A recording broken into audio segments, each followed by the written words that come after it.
I know I'm kinda late making videos about the Panasonic S1H in 2022, and I feel like I'm one of the last ones using this camera, but the other day I checked my firmware and found out I didn't have the latest version on my camera.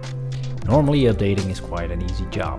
You go to that outdated looking website with the latest firmware for your Panasonic camera, click on download, remove your SD card from the camera, insert it in your computer, unzip the zip file, copy the bin file to your SD card, insert the SD card in your camera again, go to firmware version and simply press firmware update and you're done. This time it was different though. I did all of these steps, but firmware update was grayed out. I just couldn't update it. I tried formatting my SD card, tried different cards, no luck. But then I took off my lens and suddenly it was able to update. Don't ask me why, I have no idea, but this might work for you as well if you're having troubles. Just wanted to share this in case you're also getting frustrated. That's it. See you lost guardians of the S1H in a next video. Bye bye.